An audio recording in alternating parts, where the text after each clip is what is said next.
श्रीमद् भागवत महापुराण के तृतीय स्कंद का अष्टादशों अध्याय। हिरण्याक्ष के साथ वराह भगवान का युद्ध। श्री मैत्रेय जी ने कहा, तात वरुण जी की ये बात सुनकर वह मदोन्मत्त दैत्य बड़ा प्रसन्न हुआ। उसने उनके इस कथन पर कि तो उनके हाथ से मारा जाएगा कुछ भी ध्यान नहीं दिया और तुरंत नारद जी से श्रीहरि का पता लगाकर रसातल में पहुंच गया। वहां उसने विश्व विजयी वराह भगवान को अपनी दाढ़ों की नोक पर पृथ्वी को ऊपर की ओर ले जाते हुए देखा। वो अपने लाल लाल चमकीले नेत्रों से उसके तेज को हर लेते थे। उन्हें देखकर वह खिलखिलाकर हंस पड़ा और बोला कि यह जंगली पशु यहाँ जल में कहाँ से आ गया। फिर वराह जी से कहा, अरे ना समझ, इस पृथ्वी को छोड़ दे। इसे विश्व विधाता ब्रह्मा जी ने हम रसातल वासियों के हवाले कर दिया है। रे सूकर रूपधारी सुर अधम, मेरे देखते देखते तू उसे लेकर कुशल पूर्वक नहीं जा सकता। तू माया से लुक छिपकर ही दैत्यों को जीत लेता और मार डालता है। क्या इसी से हमारे शत्रुओं ने हमारा नाश कराने के लिए तुझे पाला है? तेरा बल तो योग माया ही है और कोई पुरुषार्थ तुझ में थोड़ी ही है। आज तुझे समाप्त कर मैं अपने बंधुओं का शोक दूर करूंगा। जब मेरे हाथ से छूटी हुई गदा के प्रहार से सिर फट जाने के कारण तू मर जाएगा, तब तेरी आराधना करने वाले जो देवता और ऋषि हैं, वे सब भी जड़ कटे हुए वृक्षों की भांति स्वयं ही नष्ट हो जाएंगे। हिरण्याक्ष भगवान को दुर्वचन बाणों से छेदे जा रहा था, परंतु उन्होंने दांत की नोक पर स्थित पृथ्वी को भयभीत देखकर वह चोट सह ली तथा जल से उसी प्रकार बाहर निकल आए जैसे ग्राह की चोट खाकर हथिनी सहित गजराज। जब उसकी चुनौती का कोई उत्तर न देकर वे जल से बाहर आने लगे, तब ग्राह जैसे गज का पीछा करता है, उसी प्रकार पीले केश और तीखी दाढ़ों वाले उस दैत्य ने उनका पीछा किया तथा वज्र के समान कड़क कर वह कहने लगा, तुझे भागने में लज्जा नहीं आती? सच है, असत पुरुषों के लिए कौन सा काम करने योग्य है। भगवान ने पृथ्वी को ले जाकर जल के ऊपर व्यवहार योग्य स्थान में स्थित कर दिया और उसमें अपनी आधार शक्ति का संचार किया। उस समय हिरण्याक्ष के सामने ही ब्रह्मा जी ने उनकी स्तुति की और देवताओं ने फूल बरसाए। तब श्रीहरि ने बड़ी भारी गदा लिए अपने पीछे आ रहे हिरण्याक्ष से, जो सोने के आभूषण और अद्भुत कवच धारण किए था तथा अपने कटु वाक्यों से उन्हें निरंतर मर्माहत कर रहा था, अत्यंत क्रोधपूर्वक हंसते हुए कहा। श्री भगवान ने कहा, अरे सचमुच ही हम जंगली जीव हैं जो तुझ जैसे ग्राम सिंहों अर्थात कुत्तों को ढूंढते फिरते हैं। दुष्ट वीर पुरुष तुझ जैसे मृत्युपाश में बंधे हुए अभागे जीवों की आत्मश्लाघा पर ध्यान नहीं देते।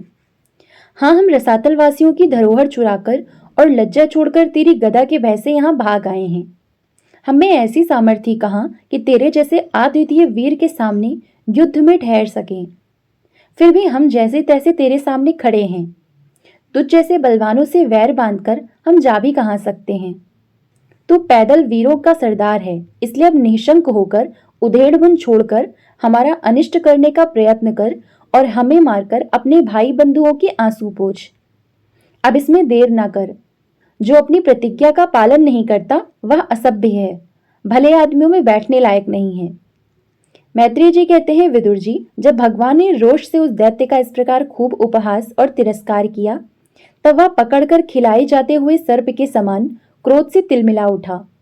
वह खींचकर लंबी लंबी सांसें लेने लगा। उसकी इंद्रियां क्रोध से क्षुब्ध हो उठीं और उस दुष्ट दैत्य ने बड़े वेग से लपककर भगवान पर गदा का प्रहार किया, किंतु भगवान ने अपनी छाती पर चलाई हुई शत्रु की गदा के प्रहार को कुछ टेढ़े होकर बचा लिया, ठीक वैसे ही जैसे योग सिद्ध पुरुष मृत्यु के आक्रमण से अपने को बचा लेता है। फिर जब वह क्रोध से होंठ चबाता अपनी गदा लेकर बार बार घुमाने लगा, तब श्रीहरि कुपित होकर बड़े वेग से उसकी ओर झपटे। सौम्य स्वभाव विदुर जी, तब प्रभु ने शत्रु की दाईं भौं पर गदा की चोट की, किंतु गदा युद्ध में कुशल हिरण्याक्ष ने उसे बीच में ही अपनी गदा पर ले लिया। इस प्रकार श्रीहरि और हिरण्याक्ष एक दूसरे को जीतने की इच्छा से अत्यंत क्रुद्ध होकर आपस में अपनी भारी गदाओं से प्रहार करने लगे। उस समय उन दोनों में ही जीतने की होड़ लग गई। दोनों की ही अंग गदाओं की चोटों से घायल हो गए थे।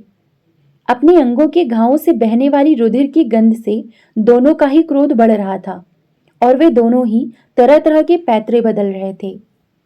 इस प्रकार गौ के लिए आपस में लड़ने वाले दो साड़ों के समान उन दोनों में एक दूसरे को जीतने की इच्छा से बड़ा भयंकर युद्ध हुआ। विदुर जी, जब इस प्रकार हिरण्याक्ष और माया से वराह रूप धारण करने वाले भगवान यज्ञ मूर्ति पृथ्वी के लिए द्वेष बांधकर युद्ध करने लगे, तब उसे देखने के लिए वहां ऋषियों के सहित ब्रह्मा जी आए। वे हजारों ऋषियों से घिरे हुए थे। जब उन्होंने देखा कि वह दैत्य बड़ा शूरवीर है, उसमें भय का नाम भी नहीं है, वह मुकाबला करने में भी समर्थ है और इसके पराक्रम को चूर्ण करना बड़ा कठिन काम है, तब वे भगवान आदि सूकर रूप नारायण से इस प्रकार कहने लगे। श्री ब्रह्मा जी ने कहा, देव, मुझसे वर पाकर यह दुष्ट दैत्य बड़ा प्रबल हो गया है। इस समय यह आपके चरणों की शरण में रहने वाले देवताओं, ब्राह्मणों, गौओं तथा अन्य निरपराध जीवों को बहुत ही हानि पहुंचाने वाला है, दुखदाई और भयप्रद हो रहा है।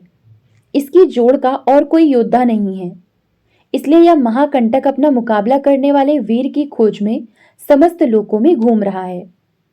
यह दुष्ट बड़ा ही मायावी, घमंडी और निरंकुश है।